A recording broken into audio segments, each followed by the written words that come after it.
ہے۔ ابھی ہم کہاں جا رہے ہیں؟ ابھی ہم عرفات جا رہے ہیں۔ کہاں جا رہے ہیں؟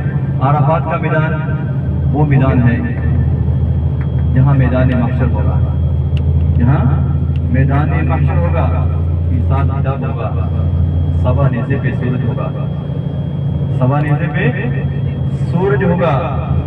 اس دن کوئی بھی سایہ نہیں ہوگا، صرف اللہ کے عرش کا سایہ ہوگا، صرف اللہ کے عرش کا سایہ ہوگا۔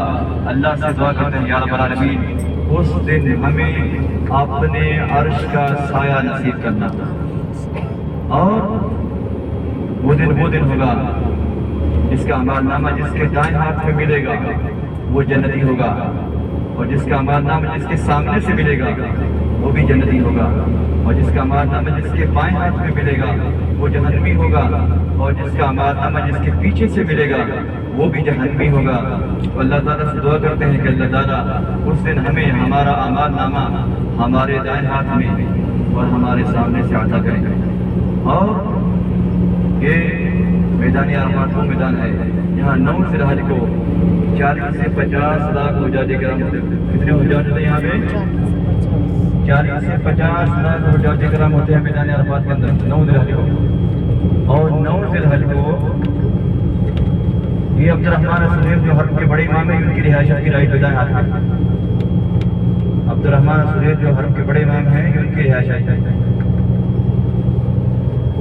تو 9 ذی الحج کو حالت احرام میں عرفات کے اندر رکنا جو ہے یہ حج کا سب سے بڑا اور اہم رکن ہے۔ حج کا سب سے بڑا اور اہم رکن کیا ہے؟ 9 ذی الحج کو عرفات کے اندر رکنا۔ اور عرفات کے اندر ہی ایک مسجد ہے جس مسجد کا نام ہے مسجد نمرہ، جو سال میں ایک ہی دن کے لیے کھلتی ہے 9 ذی الحج کو۔ مسجد نمرہ کہاں پہ ہے؟ عرفات میں۔ سال میں کتنے دن کے لیے کھلتی ہے؟ ایک دن کے لیے کھلتی ہے۔ کون سی ڈیٹ کو، کون سی تاریخ کو؟ 9 ذی الحج کو۔ اور یہ مسجد نمرہ وہ مسجد ہے جس میں حج کا خطبہ دیا جاتا ہے، اور وہی خطبہ پوری دنیا میں لائیو دکھایا جاتا ہے۔ حج کا خطبہ کون سی مسجد میں دیا جاتا ہے؟ مسجد نمرہ میں، اور وہ خطبہ پوری دنیا میں لائیو دکھایا جاتا ہے۔ اور اسی مسجد میں امام جو ہے ظہر اور عصر دونوں نمازیں قصر یعنی 2 رکعت ظہر کی اور 2 رکعت عصر کی ظہر کے ٹائم پہ پڑھاتا ہے۔ اور میدان عرفات کے اندر ہی ایک پہاڑ ہے، اس پہاڑ کا نام ہے جبل رحمت۔ جبل بولتے ہیں پہاڑ کو، جبل رحمت، رحمت کا پہاڑ، جس کے بارے میں نے پہلے بھی بتایا تھا کہ وہ پہاڑ ہے کہ جہاں پہ حضرت آدم محمد علیہ السلام کی توبہ پر اللہ نے قبول کیا۔ اور جبل رحمت ہی وہ پہاڑ ہے کہ جہاں پہ حضور صلی اللہ علیہ وسلم نے اپنا آخری خطبہ حجت الوداع دیا تھا۔ حضور صلی اللہ علیہ وسلم نے اپنا آخری خطبہ کہاں دیا تھا؟ جبل رحمت میں۔ حضور صلی اللہ علیہ وسلم نے اپنا آخری خطبہ کہاں دیا تھا؟ جبل بولتے ہیں پہاڑ کو، جبل رحمت، رحمت کا پہاڑ، رحمت کا پہاڑ۔ تو حضور صلی اللہ علیہ وسلم نے اپنا آخری خطبہ کہاں دیا تھا؟ جبل رحمت پہ، جہاں پہ آپ سب نے فرمایا تھا کہ کوئی کالا جو ہے وہ گورے سے افضل نہیں ہے، اور کوئی گورا جو ہے وہ کالے سے افضل نہیں ہے، اور کوئی عربی جو ہے وہ عربی سے افضل نہیں ہے، اور کوئی عربی جو ہے وہ عربی سے افضل نہیں ہے۔ اللہ کے قریب وہ ہے جو اللہ سے زیادہ ڈرنے والا ہے، جو اللہ سے زیادہ ڈرنے والا ہے وہ اللہ کے قریب ہے۔ ان اکرمکم عند اللہ اتقاکم، اللہ کے قریب وہ ہے جو اللہ سے زیادہ ڈرنے والا ہے۔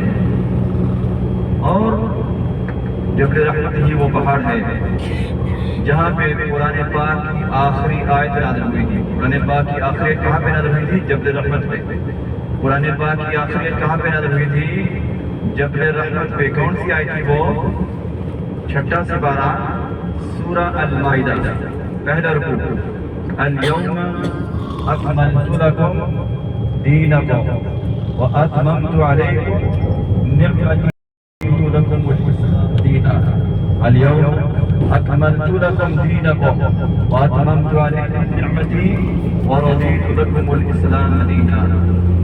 یہ قرآن پاک کی آخری آیت جو جبل رحمت پہ نازل ہوئی تھی۔ جب یہ آیت نازل ہوئی تو صحابہ کرام پھوٹ کر رونے لگے، زاروں قطار رونے لگے۔ کیوں رونے لگے؟ اس لیے رونے لگے کہ قرآن پاک مکمل ہو گیا ہے، قرآن پاک مکمل ہو گیا ہے، نبی کی ضرورت نہیں رہی، نبی ہم سے جلد جدا ہو جائیں گے۔ قرآن مکمل ہو گیا ہے، نبی کی ضرورت نہیں رہی، نبی ہم سے جلد جدا ہو جائیں گے۔ کسی جدائی میں صحابہ کرام دوسرے مبارکہ پھوٹ پھوٹ کر رونے لگے، زاروں قطار رونے لگے۔ جبل رحمت ہی وہ پہاڑ ہے جہاں پہ قرآن پاک کی آخری آیت نازل ہوئی۔ کون سے بارے میں ہے وہ؟ 6 سے 12 سورہ المائدہ پہلا رکوع۔ اور میدان عرفات کے اندر رکنا جو ہے 9 ذی الحج کو، یہ حج کا سب سے بڑا اور اہم رکن ہے۔ سب کی زبان میں ایک ہی تلبیہ ہوتا ہے۔ کیا تلبیہ ہوتا ہے؟ میرے ساتھ میں پڑھی، لبیک اللہم لبیک لبیک لا شریک لک لبیک ان الحمد والنعمت لک والملک لا شریک لک لبیک اللہم لبیک لبیک لا شریک لک لبیک ان الحمد والنعمت لك والملك لا شريك لك لبيك اللهم لبيك لبيك لا شريك لك لبيك إن الحمد والنعمت لك والملك لا شريك لك پڑھو لبيك